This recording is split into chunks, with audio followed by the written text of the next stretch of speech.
Hello, welcome to another edition of Personal Health and Fitness. I'm your host, Chad Marshak. My program today is on the hip. And the hip is a pretty complex area, and people often don't understand how to work the hip effectively. And I'm going to share with you today several exercises that I like to incorporate into people's training routine that focus on that area. Where is the hip and what does it actually do? Well, the hip here, a lot of people call it maybe the butt. But the hip to me is a little bit more complex because it's not only the butt, but it also involves the hamstring, it also involves the groin, it also involves your abdominal musculature. Really, the hips control human locomotion, human movement. In my last program, I talked about the groin and how important it is to work the groin effectively. Many people in a gym work their hips with the abduction machine, where they're seated on a machine where they slide their feet in like stirrups and then they bring their legs out. And then the other one is the inner one, the adduction, hip, inner and outer thigh. You may see that written on the side of the machines at the health clubs. Again, like I said in my last program, really not very effective in addressing how the hips actually function, the groin actually function, how the hips actually function. And the program today is going to focus on exercises that really address those areas, that address your butt and your hamstrings, incorporates your abdominal musculature, and hopefully you'll learn a thing or two. One of my favorite exercises is a plunge squat. And a plunge squat is a great exercise that requires some balance and some stability. And I'm going to share with you how you can, for those of you that are beginners, can incorporate, say, a small step. If you don't have very good balance, you can actually hold on to something that's stable. If somebody's a little bit more advanced, you can use this big 18-inch box, and I'm going to demonstrate some of the things, different variations. You can do hip exercises, plunge squats with the 18-inch box. For example, my grandmother, who's going to be 90 this year, I have her do a variety of different exercises with a very small box and even on the floor. But if you're an elderly individual or somebody that isn't very fit, has balance issues, you can find a stair and use a stair, say a 7-inch stair, and use the railing to hold on to. So if you simply stand on the stair on the side, hold on to the railing, and you're going to plunge squat, you're just going to simply lower yourself down. It's like a single leg squat, but it's on an elevated platform. So it's a little bit more, requires a little bit more balance, a little bit more stability when you're in an elevated position. Get a little bit more hip action because you don't have to worry about bending the other knee. And you can focus a little bit more on the hip. So a 4-inch box or a 7-inch stair would be good. The next step up would be moving to a 12-inch box. And there are all kinds of different variations you can do. Let me show you from the side here. You can see what's going on with my hips when I go down. But when I go down in this position, a lot of people, because they have weak hips, their hips will want to, and I'll try to show you what not to do, their hips will kind of jut out or their knee will want to cave in. That's usually a sign of weakness in your external hip rotators, okay? To strengthen those muscles, some people may have to hold on to something in order to keep proper alignment through their knee, through their hip and their ankle joint. And essentially you want to keep your hip and your knee and your ankle joint aligned with each other, and that's going to stress your hip more effectively. So when I go down, what I'm trying to concentrate on doing is keeping my knee from caving in, from diving in. And typically when it dives in, that means that my hip isn't turning on properly. So I really need to concentrate on keeping my knee aligned with over my foot and with my hip and not letting my hip jut out. All right, and that's going to drive my hip rotators to do what they're supposed to do. Keep everything tracking in the right plane. Well, that's what it looks like on a 12-inch box. And from the side here, you can see what my action looks like. I'm trying to drive my hips back when I go down. All right, I'm trying to keep a relatively upright posture through my spine and not collapse my spine. If you find yourself kind of becoming rounded through the shoulders like this, chances are you're not strong enough through your back musculature and or your hips to maintain good body alignment. So hold on to the side of a chair, something stable. That's going to give you a little bit more support. until you're strong enough to progress to this where you're doing this in a single leg balance fashion. So the plunge squat looks like this. My hamstrings are working really hard too. My hip rotators have to work really hard to keep everything doing what they're supposed to do.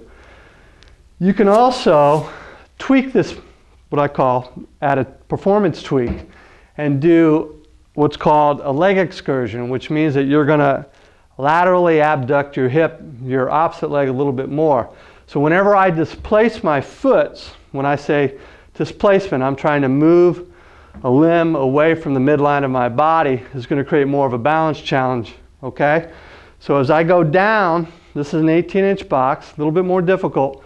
When I go down into this plunge squat position, I'm going to take my foot and I'm going to drive it away from the box, all right? That's going to turn on my hip even more because my external hip rotators have to decelerate that movement away from the midline of my body, all right? A lot more cooking in my abs too, a lot more cooking in my groin too, because I'm trying to keep everything aligned and keep my balance and prevent me from toppling over. Show you from the side what that looks like. So I'm up here on the 18-inch box, put my foot straight ahead. I can see myself better in the mirror here, make sure that everything's aligned. And as I go down, I'm going to abduct my leg, move my foot away, go down. I can almost go to 90 degrees of knee flexion. I'm going to stand up and drive my foot back in to the midline of my body. I'm going to go down, keep everything square, almost touch the floor, and then stand up. Down, keep everything square, almost touch the floor, and then stand up, all right? Pretty difficult, pretty challenging. As far as reps are concerned, again, if you're just a beginner starting out, do as many as you can. If you can do 10, 15, move to a little bit higher box. If you have to hold on to something, try to eventually move to the point or get strong enough to the point where you don't have to hold on to something, all right? That's a good way to gauge your progression. You know, if you're able to do, say, 8 to 10, 15 reps, try it without balancing, all right? Try to, again, challenge yourself to progress from stable, where you're holding on to something, to unstable, and that's the goal, all right? Can you hold on to weights when you're doing something like that? Sure, you can hold on to a medicine ball. You can hold on to dumbbells. You know, if I want to take my arm and place the ball out here, I've got much more of a balance challenge through my core when I go down, all right? All kinds of different variations, holding a ball or dumbbells above your head even. Very difficult. So a lot of different progressions. Again, don't get stuck with the idea that you have to have a machine to do an exercise. These boxes cost next to nothing to build. If you have a stair, that's free, all right? Most gyms have stairs that you can use and or boxes that you can use too. You don't have to have a piece of equipment to stress your body, all right? Next exercise I'm going to demonstrate is called a skateboard.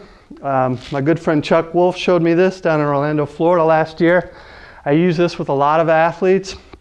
I think it's really effective because, especially for people that sprint or even walking, everyday human locomotion requires us to move.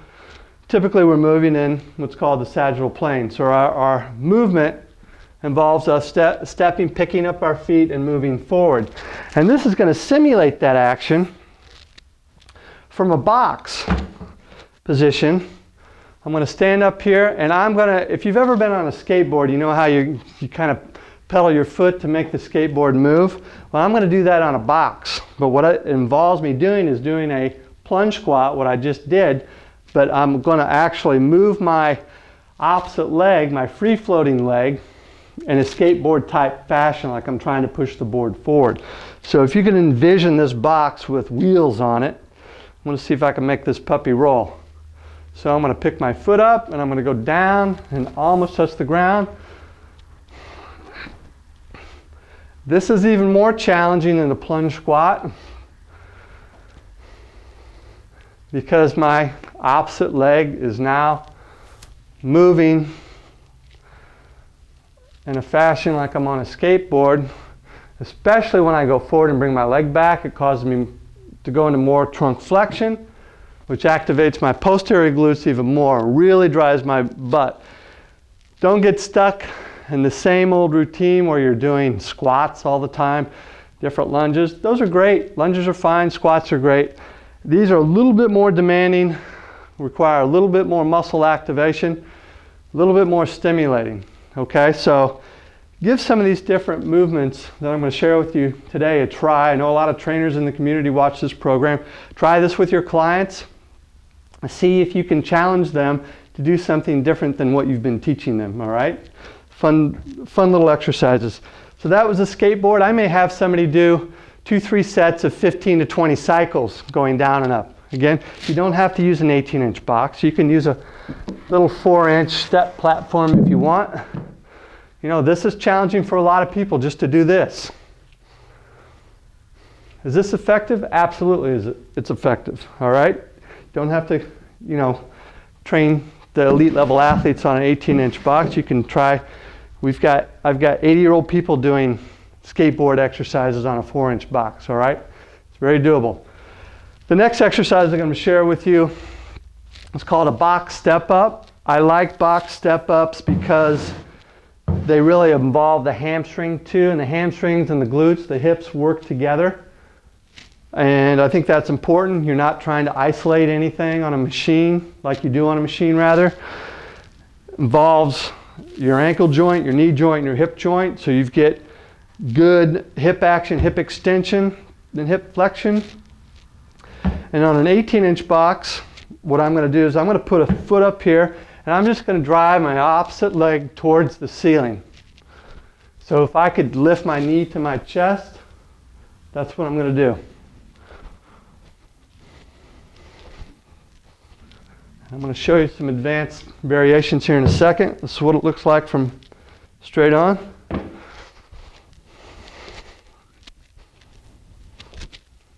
got people with double knee replacements doing 12-inch box step-ups. So it's doable. All right, how do you progress from that, doing single leg box step-ups? How do we make this more functional, more of a challenge? You can use dumbbells. I like to do a lot of what's called asymmetrical loading, all right? I may have a 12-pound dumbbell in one hand and a 20-pound dumbbell in the other hand, thus asymmetrical. One heavy side, one lighter side. Why do I do asymmetrical loading? Why do I feel that's important? Because in everyday life, we don't always carry the same weight. How many times have you carried in a bag of groceries in one arm, okay, and you're holding a gallon of milk in the other arm, you've got to climb a flight of stairs. That happens all the time. You have to get in and out of a car holding something in one arm, nothing in the other arm. Happens all the time. What about on the playing field? You know, athletically speaking, if you have to, say, drive to the basket to shoot a layup, you've got a guy hanging on one arm and you're shooting the ball with the other arm, with the other hand. All right, that's called asymmetrical loading. So we do this type of training here at Body Symmetry because it's real functional stuff. It applies to everyday life, whether you're playing a sport or whether you're carrying in a bag of groceries. So, I'm grabbing a 12 and a 20-pound dumbbell. I may hold them at different levels. For example, I got the 20-pound dumbbell here at my shoulder, my 12-pound dumbbell down at my hip. I'm going to put my foot here. I'm going to drive my legs. Maybe I'll do, say, 5 reps with the 20-pound dumbbell on my left shoulder and the 12-pound on my right. Then I'll switch. All right, you can see that I've got to adjust to this balance differential, and it creates more, especially my nervous system has to kick in, so neurologically, everything's firing differently in my entire body.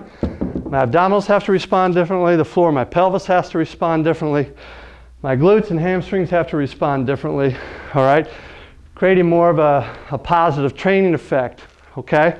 So to create change in the human body, you always have to tweak things. You always have to alter things either mechanically, by the load that you use, by the balance challenge that you may have. For For example, using a step, either holding on to something or not holding on to something. So there are a plethora, a host of different exercises and/or variations that you can incorporate into your training program that will keep you progressing functionally and strength-wise. Okay, very important.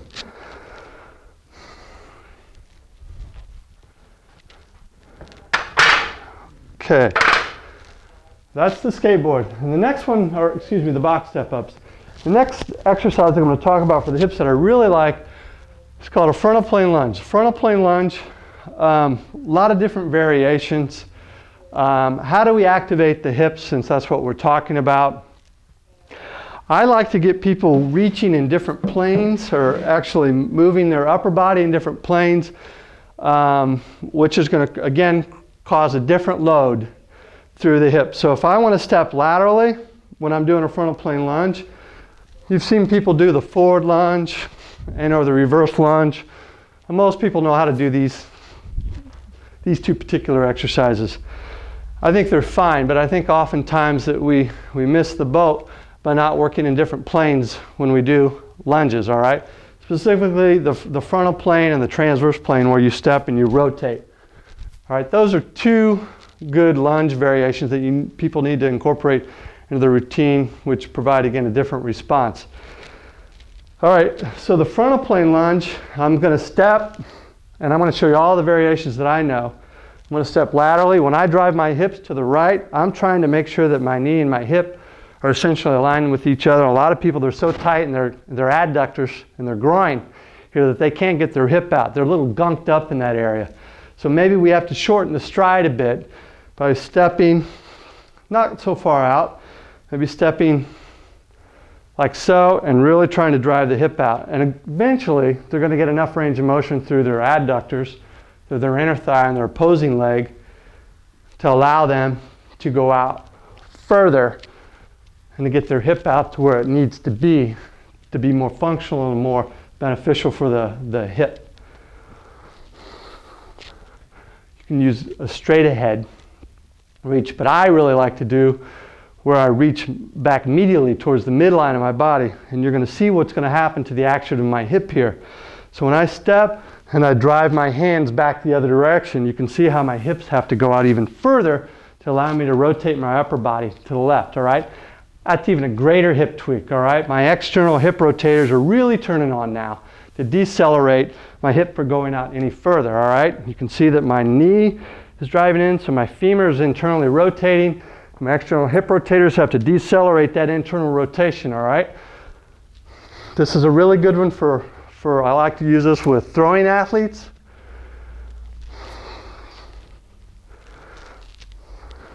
All right? If I want to do what's called a contralateral reach, which means an opposite arm reach, I'm going to reach here, and I'm going to reach across my body and touch the ground. Here, reach across the body and touch my ground.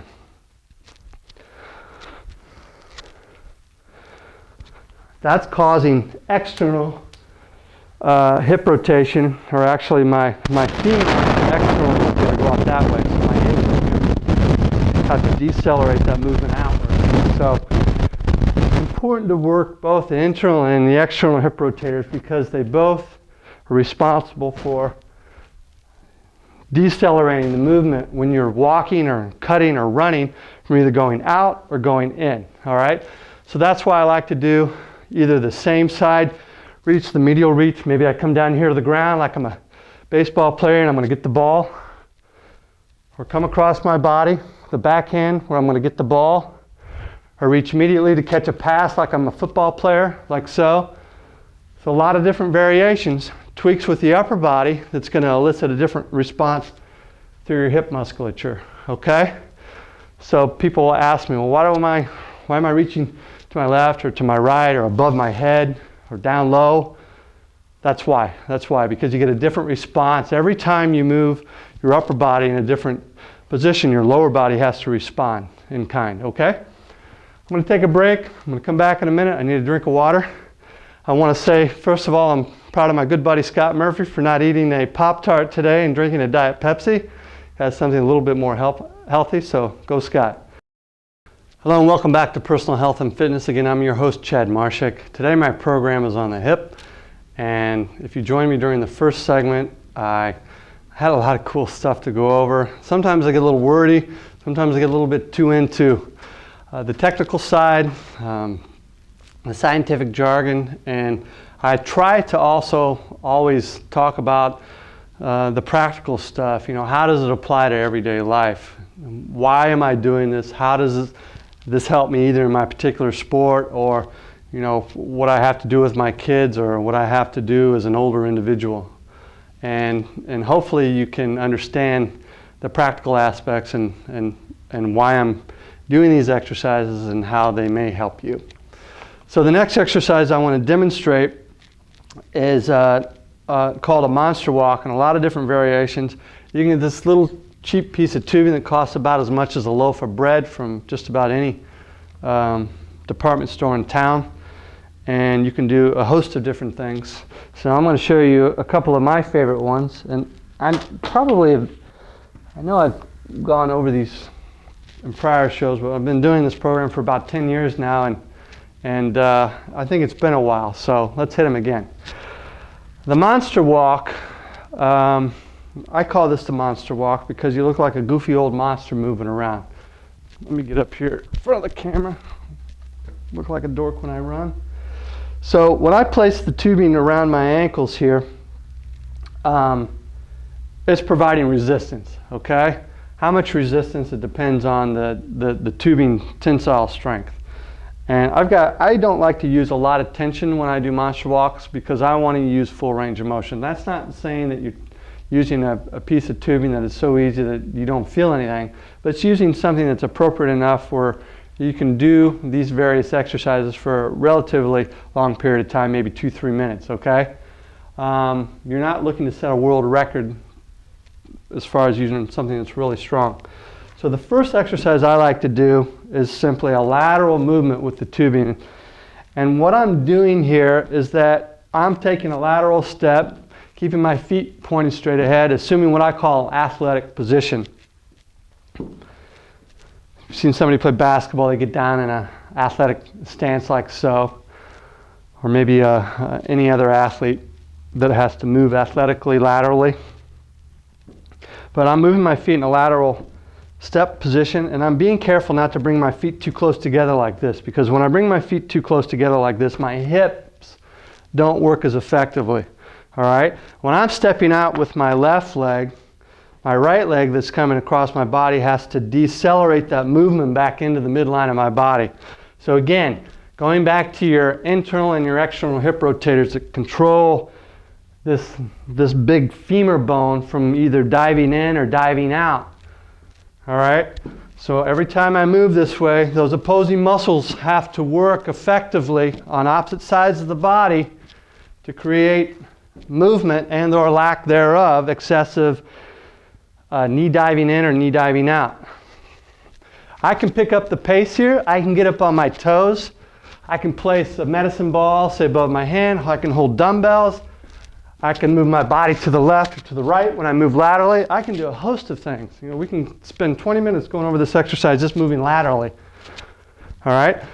Another variation, and I'm going to come back here, where I'm moving in a sagittal plane forward, but I'm hiking my legs and I'm moving a skater position where I may come out to the right, say 45 degrees off the midline of my body. I'm going to come back to my left, so I'll dive my foot in, but it's going to hover above the ground, come in just to the midline, and then I'm going to shoot it out to the right. If you look at my feet are still pointed straight ahead. Is that important? Not too important. If your feet angles out to the right or the left slightly, no big deal. But again, my hips, my hamstrings have to really cook, my lower back, my core, the floor of my pelvis, because I'm getting a lot of ground reaction. So the floor of my pelvis has to react to that. Now I'm going to go back. Now when I do that posterior movement, bingo. Again, every time you vary the amplitude means speed, slower, faster. It's going to change the demands on the human body. All right, those are two variations of the monster walk. I may want to come back A third one, I may want to do 45s where I just come back, little bitty like thrusts, all right? Pretty tough. Little cheap piece of tubing, a lot of good stuff you can do with it. Okay, leg excursions. My final exercise I want to talk about today. Leg excursions are really tough.